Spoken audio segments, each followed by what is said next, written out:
Egypt, दुनिया की पहली बड़ी सुपर पावर, फिरौन की सिटी।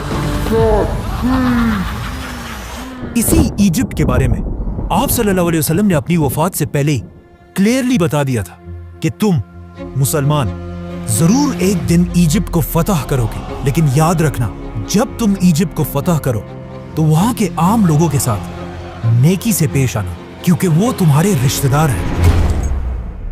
नाउ आप सल्लल्लाहु अलैहि वसल्लम की वफात के कुछ ही अरसे बाद मुसलमानों ने उमर बिन खत्ताब की लीडरशिप में रोमन और पर्शियन एम्पायर को हराकर उनसे ये सारे इलाके फतह कर लिए।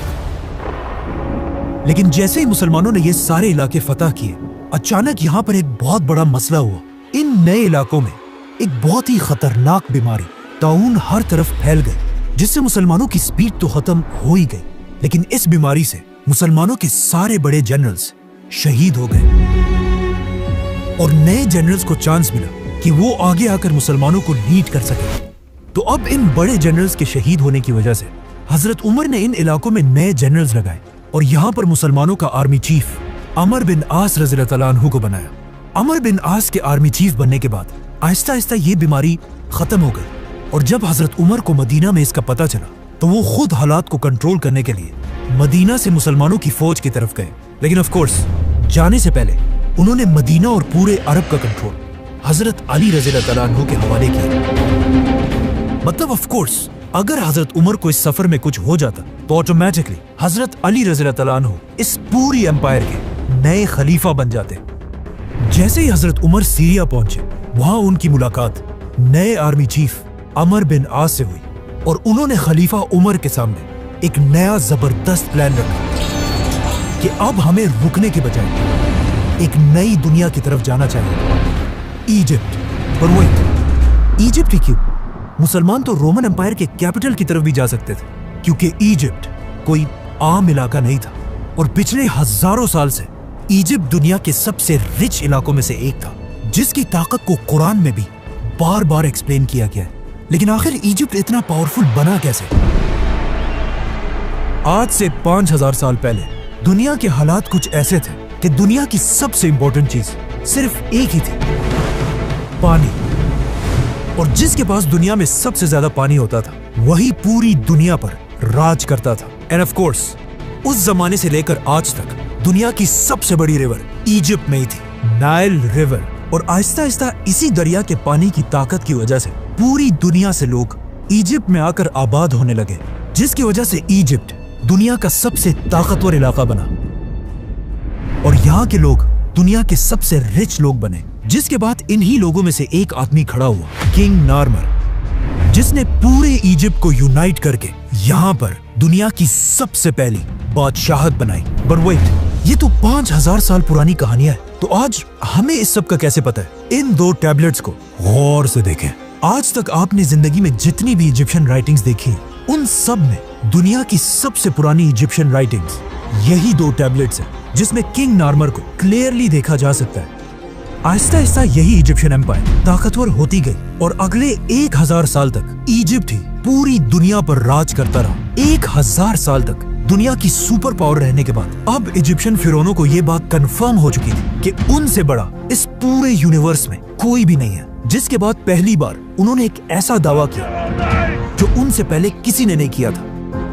इजिप्ट के फिरौन ने अपने आप को बादशाह नहीं बल्कि खुदा कहा और इन फिरौनों ने इजिप्ट में एक ऐसा रिलीजन बनाया कि फिरौन तो दुनिया में एक खुदा है, लेकिन तुम अवाम सिर्फ और सिर्फ तभी जन्नत जा सकते हो जब तक तुम अपने खुदा फिरौन के गुलाम रहो, ताकि कभी भी इजिप्ट के लोग फिरौन के खिलाफ बगावत ना कर सके। तो अब पूरा इजिप्ट फिरौनों की इबादत करने लगा। लेकिन आहिस्ता आहिस्ता इन फिरौनों के रिलीजन में भी कुछ चेंजेस आने लगी और आखिर यहाँ पर एक बहुत ही अजीब कॉन्सेप्ट आया कि हर फिरौन खुदा नहीं है, बल्कि सिर्फ वही फिरौन खुदा रहेगा जिसका जिस्म उसके मरने के बाद भी हमेशा के लिए till the end of time बिल्कुल ठीक ठाक रहे। तो अब इन फिरौनों की आपस में एक रेस स्टार्ट हुई कि कौन अपने जिस्म को हमेशा के लिए सेफ रख सकता है। तो अब फिरौन अपने जिस्मों के साथ एक्सपेरिमेंट्स करने लगे, जिससे दुनिया में पहली बार ममीज का कॉन्सेप्ट आया। तो अब जैसे ही कोई फिरौन मरता था तो उस जमाने के सर्जन्स सबसे पहले उस फिरौन के जिस्म से सारा खून निकाल देते थे और उसके बाद उस फिरौन की नाक में एक कुंडा, एक हुक डालकर उसके दिमाग को उसके नाक से ही बाहर खींच लेते थे, जिसके बाद उसके जिस्म से सारे ऑर्गन्स, लंग्स, जिगर, गुर्दे सब निकाल लिए जाते थे, लेकिन सिर्फ दिल को बिल्कुल सेफ एक जार में रख दिया जाता था। जिसके बाद इस फिरौन के खाली जिस्म को बहुत ही केयरफुली अगले 40 दिन के लिए पानी में रख दिया जाता था और इस पानी में एक स्पेशल नमक मिक्स किया जाता था। 40 दिन के बाद फिरौन को निकालकर उसके खाली जिस्म को रेत से भर दिया जाता था ताकि वो हमेशा के लिए अपने सही शेप में रहे। और फिर फाइनली फिरौन के जिस्म पर तेल और हनी लगाकर उसके जिस्म पर हमेशा के लिए व्हाइट पट्टियां बांधी जाती थी और फिर उसे एक बहुत ही महंगे ताबूत में बंद कर दिया जाता था। इस ताबूत में फिरौन के जिस्म के साथ साथ खाने पीने की चीजें, बहुत सारा सोना और मोस्ट इम्पोर्टेंटली उसका दिल उसके साथ दफना दिया जाता था। आहिस्ता आहिस्ता मरने के बाद हर फिरौन अपनी मम्मी बनाने लगा और ये बिल्कुल एक आम सी बात बन गई। तो अब मरने के बाद खुदा बनने की ये रेस मम्मी से भी आगे निकल गई और आने वाले नए फिरौन सिर्फ मम्मीज ही नहीं बल्कि अपने मम्मीज के ऊपर बड़ी बड़ी बिल्डिंग्स बनाने लगे, जो पहले तो सिर्फ नॉर्मल बिल्डिंग्स और टेम्पल्स थे, लेकिन आहिस्ता आहिस्ता ये बिल्डिंग्स बड़ी होती गई और इस तरह दुनिया में पहली बार पिरामिड्स का कॉन्सेप्ट आया। तो अब जो भी फिरौन मरता था वो अपनी ममीज पर एक से बढ़कर एक बड़े बड़े पिरामिड्स बनाने लगे और हर फिरौन ये चाहता था कि उसका पिरामिड पिछले फिरौन से भी बड़ा पिरामिड हो। और आहिस्ता आहिस्ता ये पिरामिड्स इतने बड़े हो गए कि आखिर एक फिरौन खुफू ने आज से 4,500 साल पहले दुनिया का सबसे बड़ा पिरामिड बनाया, the great pyramid of Giza. जब ये पिरामिड बनाया गया, ये उस जमाने में दुनिया की सबसे बड़ी बिल्डिंग थी और अगले 3,500 साल तक दुनिया की सबसे बड़ी बिल्डिंग का टाइटल इसी पिरामिड के पास था। लेकिन 3,500 साल बाद आखिर इस पिरामिड का रिकॉर्ड लंदन के इस चर्च ने तोड़ दिया।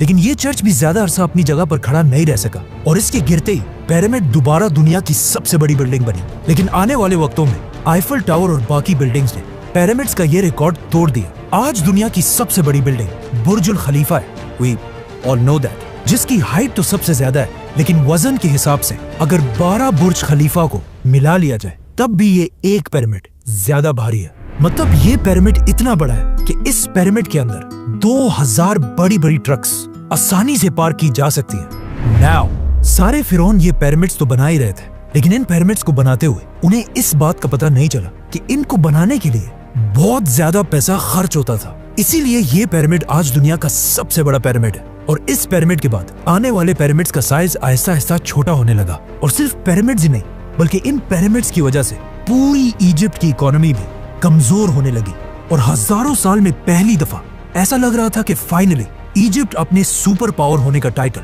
खो देगा। जैसे इजिप्ट की इकोनॉमी बहुत ही कमजोर हुई, ये एग्जैक्टली वही टाइम था जब मिस्र के बाजार में एक छोटा सा बच्चा गुलाम बनाकर बेचा जा रहा था। लेकिन ये बच्चा बाकी सारे बच्चों से बिल्कुल डिफरेंट था। मतलब उस जैसा खूबसूरत वहाँ कोई भी नहीं था, जिसकी वजह से इस बच्चे को मिस्र के एक बहुत ही पावरफुल मिनिस्टर ने अडॉप्ट कर लिया और फिर आगे जाकर यही गुलाम बच्चा यूसुफ अलैहिस्सलाम पूरे इजिप्ट का प्राइम मिनिस्टर बना। यूसुफ अलैहिस्सलाम ने बादशाह के साथ मिलकर इजिप्ट की पूरी इकोनॉमी को कंट्रोल किया और वो इजिप्ट जो इससे पहले बिल्कुल टूटने वाला था, दोबारा उसे एक सुपर पावर बनाया। लेकिन उनकी वफात के बाद यूसुफ अलैहिस्सलाम और उनके भाइयों की औलाद बनी इसराइल यही इजिप्ट में रहने लगे और कुछ ही अरसे में इजिप्ट के सबसे पावरफुल लोग बन गए। लेकिन जैसे ही बनी इसराइल अपनी ताकत की पीक तक पहुंचे, अचानक इजिप्ट में दो बड़ी ताकतों के दरमियान एक बहुत बड़ी जंग शुरू हुई, जिसमें एक नए फिरौन ने आकर पुराने खानदान को खत्म कर दिया और इजिप्ट में एक नई बादशाहत बनाई। इस नए फिरौन ने इजिप्ट के पुराने सारे रूल्स को तोड़कर एक नया निजाम बनाया, जिसमें सबसे इम्पोर्टेंट रूल ये था कि आज के बाद बाहर से आए हुए लोगों को इजिप्ट में बिल्कुल भी बर्दाश्त नहीं किया जाएगा। जिसके बाद ऑफ कोर्स बनी इसराइल पर इजिप्ट में बहुत सख्त जुल्म किया जाने लगा, जिस तरह आज भी अमेरिका के नए सदर डोनाल्ड ट्रंप ने आते ही I will declare a national emergency at our southern border. बिल्कुल उसी तरह अमेरिका से इमिग्रेंट्स को निकालने का प्लान बनाया है। अब इजिप्ट के सारे बनी इसराइल को नए फिरौन ने आते ही बनी इसराइल के सारे कारोबार बंद कर दिए और उन्हें अपना गुलाम बना दिया। और इसी तरह अगले 400 साल तक बनी इसराइल इजिप्ट के लोगों के गुलाम रहे।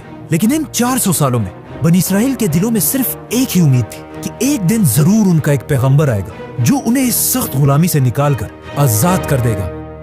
और एग्जैक्टली ऐसा ही हुआ। 400 साल बाद अचानक एक दिन फिरौन के पास एक नजूमी आया और उसने आकर फिरौन को बताया कि बहुत जल्द इजिप्ट की जमीन पर एक बच्चा पैदा होगा जिसका ताल्लुक बनी इसराइल के खानदान से होगा, जो तुम फिरौनों की इस 3000 साल की एम्पायर को खत्म कर देगा।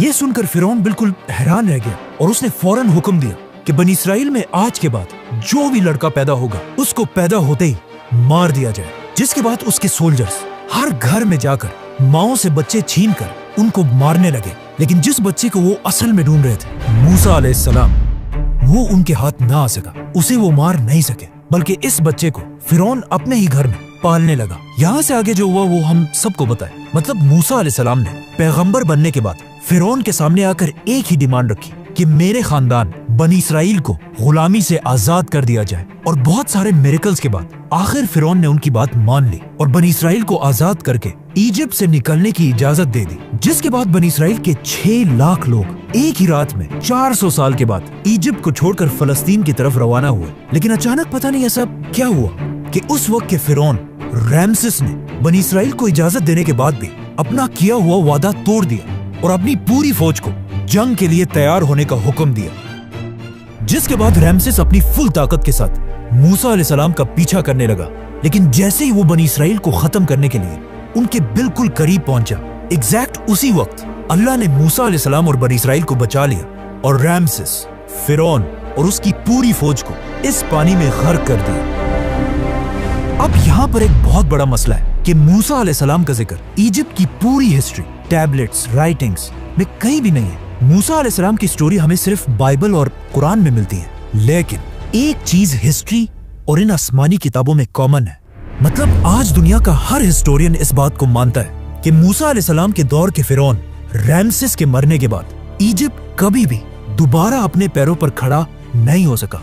मतलब मूसा अलैहिस्सलाम ने सिर्फ एक फिरौन को नहीं बल्कि इजिप्ट के पिछले 3000 साल की हुकूमत को हमेशा के लिए खत्म करने की शुरुआत की थी।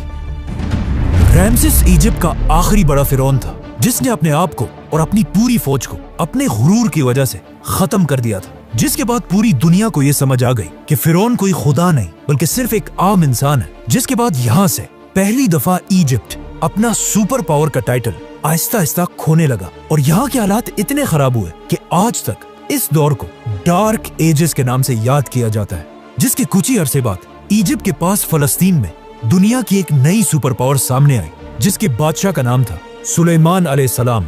इसी तरह आने वाले वक्तों में इजिप्ट की ताकत कमजोर होती गई और इतनी कमजोर हुई कि बहुत सारी एम्पायर्स ने यहाँ पर हमला करके इसे फतह किया, जिनमें से एक बादशाह का नाम था अलेक्जेंडर द ग्रेट। लेकिन अलेक्जेंडर द ग्रेट की एम्पायर के बाद फाइनली एक नई super power the great Roman empire ने आखिर इजिप्ट को फुल ताकत के साथ फतह किया और अगले 600 साल तक रोमन एम्पायर ही इजिप्ट पर राज करती रही और कोई भी उनसे इजिप्ट छीन नहीं सका। लेकिन अब फाइनली 600 साल के बाद रसूलुल्लाह सल्लल्लाहु अलैहि वसल्लम की हदीस के पूरे होने का टाइम आ चुका था और मुसलमान उमर बिन खत्ताब की खिलाफत में रोमन एम्पायर से इजिप्ट छीनने के लिए उसके दरवाजे पर खड़े थे। सब्सक्राइब।